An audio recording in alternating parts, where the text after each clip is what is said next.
Ancano is one of the most hated characters in Skyrim, but despite spending an entire questline fighting against him, many players finish the College of Winterhold story without ever fully understanding what he was actually trying to accomplish. Was he simply following orders from the Thalmor? Was he trying to weaponize the Eye of Magnus for the Dominion? Or was he pursuing something far more dangerous? To answer that question, we first need to understand who Ancano really is. Officially, Ancano serves as an advisor to Archmage Savos Aren at the College of Winterhold. However, he is a Thalmor agent placed inside one of the most powerful magical institutions in Tamriel. Almost nobody at the college trusts him, and for good reason. Throughout the questline, Ancano spends very little time acting like an advisor and far more time spying on the college's activities, questioning its members, and paying close attention to anything that might be useful to the Thalmor. Even before the Eye of Magnus is discovered, the college mages openly express suspicion toward him and his true intentions. I've been trying to avoid him, honestly. Everything changes during the excavation of Sarthal. While investigating the ancient Nordic city beneath Winterhold, the college uncovers one of the most mysterious artifacts in Elder Scrolls history, the Eye of Magnus. The artifact is so ancient that even the greatest scholars in Tamriel cannot identify its origin. According to Elder Scrolls lore, the Eye possesses an unimaginable amount of magical power and may have existed since long before recorded history. Some legends even suggest that it is comparable in significance to the Elder Scrolls themselves. The artifact was originally discovered by the ancient Nords thousands of years earlier, and many scholars believe that its existence was one of the reasons the Snow Elves attacked Sarthal during the infamous Night of Tears. The moment the Eye is brought to the college, Ancano's behavior becomes increasingly suspicious.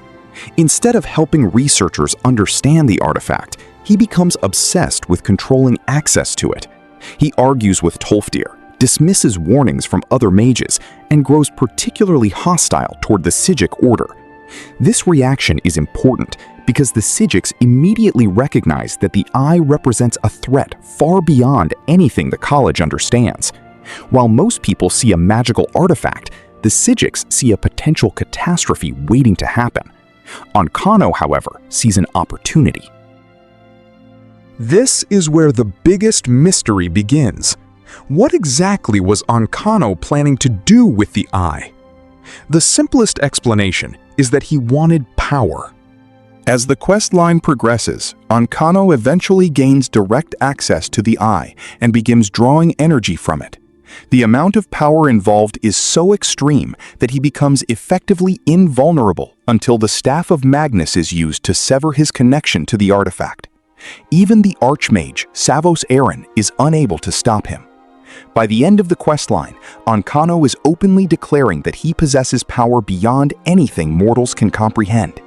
The Eye isn't merely enhancing his abilities, it is transforming him into something far more dangerous than a normal mage. However, there is another possibility. At least initially, Ancano was almost certainly acting on behalf of the Thalmor. Think about it. A Thalmor agent embedded within the college suddenly discovers an ancient artifact capable of producing nearly limitless magical energy. There is no realistic scenario where the Dominion would simply ignore such a discovery.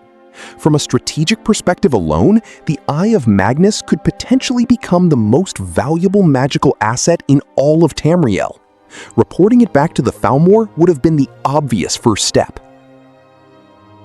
The problem is that Ancano doesn't stop at reporting it. As the story progresses, his actions become increasingly reckless.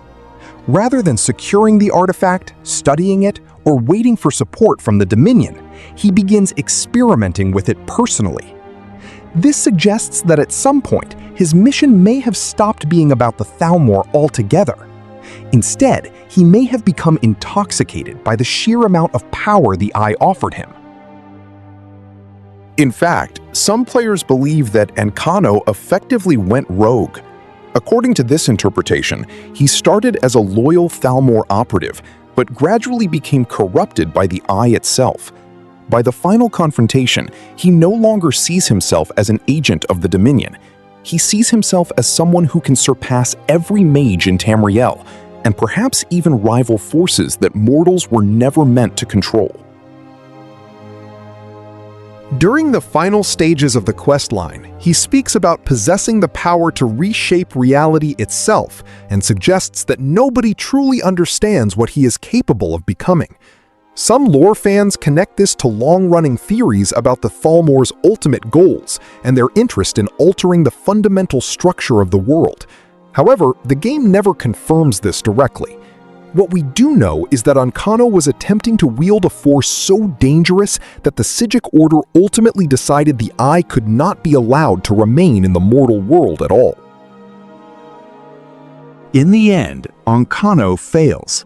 The Dragonborn uses the Staff of Magnus to disrupt his connection to the Eye, stripping away his protection and making him vulnerable for the first time. After his defeat, the Psijic Order arrives and removes the Eye from the college entirely, explaining that the world is simply not ready for such power. Even they seem uncertain about the artifact's true nature, which says a lot considering the Psijics are among the most knowledgeable magical organizations in Elder Scrolls history. So what was Ancano's main purpose? The evidence suggests that his original mission was probably straightforward: monitor the college and report anything of value to the Thalmor.